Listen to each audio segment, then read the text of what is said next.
Hello, I am Fiona Jellings, and this is a presentation I put together for my Chaucer Independent study. This little presentation includes me reading Middle English and trying really hard to roll all my R's, a nod to nerds of all times, and as usual, lots of little linguistic tangents. Without further ado, the prologue of Sir Topas. When said was all these miracles every man, as sombre was that wonder to say, till that our host Japan though began, and then at erst he looked upon me, and said thus, What man art thou? quoth he. Thou lookest as thou wouldest find an hour, for ever upon the ground is set the star. Approach near, and look up merrily. Now warrior, Cyrus, and let this man have place. He in the west is sharp as well as he. This were a puppet in an arm tam brass, for any woman small and fair of face.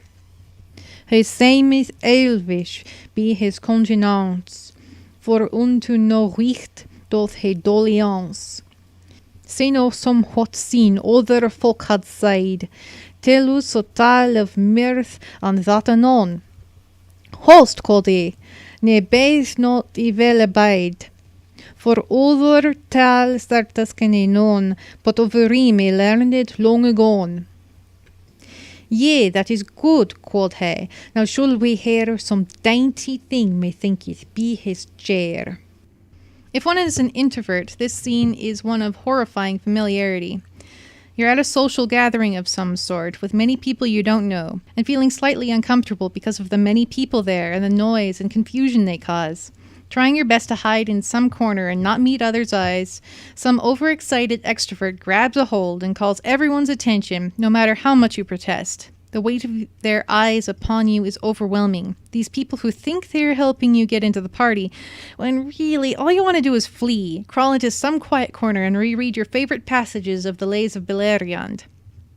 Worse yet, this person knows you well enough to know that you have some small talent, one that you've shown them in private, as it is something that you share with people once they are close enough. But these are strangers, and you are trapped by your well-meaning acquaintance who probably wouldn't have been so thoughtless if they were sober. Chaucer sets a similar stage, in which the host exclaims, What man art thou? It seems that this is the first time that he's noticed Chaucer. Therefore, Chaucer has been carefully keeping to himself this whole time. Then he goes on to describe Chaucer. In these words, put into this fictional host's mouth, we see how Chaucer feels others see him. With proper Christian humbleness, he paints us an unflattering picture.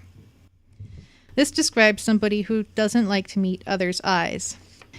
This the host sees as a sign that Chaucer isn't having enough fun, so he should look up and be the center of attention, for that will surely cure his apparent unhappiness.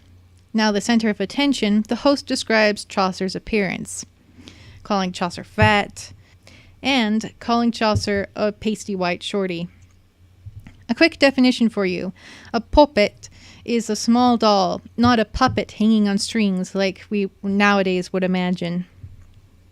He also calls Chaucer elvish, but the meaning of elvish as a descriptor back then doesn't mean what it means now.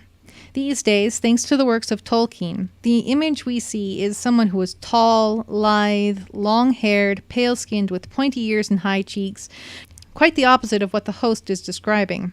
However, there is a bit of the modern meaning that overlaps. In modern terms, someone who is elvish would be distant, mysterious, and regal perhaps, seeing and feeling the world differently, ready to vanish from our sight at a moment's notice.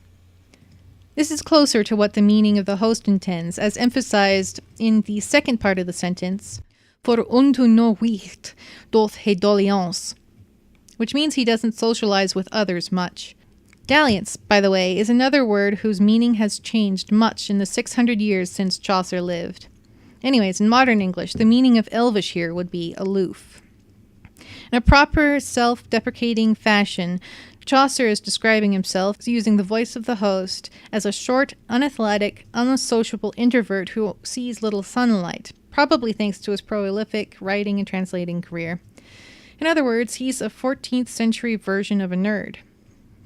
One such person should know lots of fantastic stories, the host seems to think, and so commands Chaucer to tell a good story. But the host thinks little of his contribution, the tale of Sir Thopas, and rudely interrupts it before it can be completed, and says of it, "Begod," quoth he, "for plainly at a word, the drusty rhyming is not worth a tord. Thou dost not illis, but despendest time. Sire, at a word, thou shalt no longer rhyme."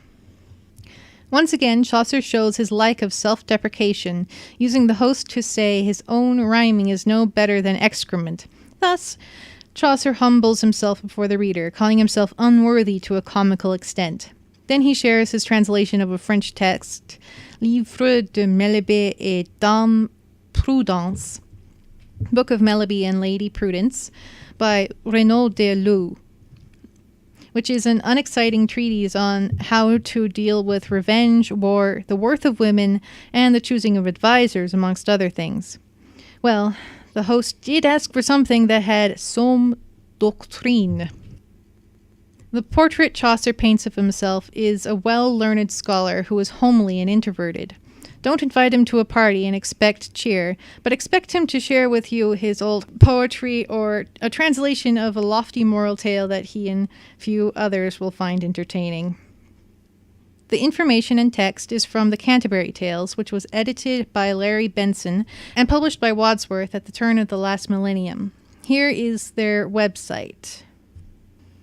The background picture I used is a piece of a scan of the Ellesmere manuscript, reproductions of which recently made their home at the University of Montana, which I attend. Here is a link to an article about it. Special thanks to my lovely spouse who edited it into a pretty background. Goodbye.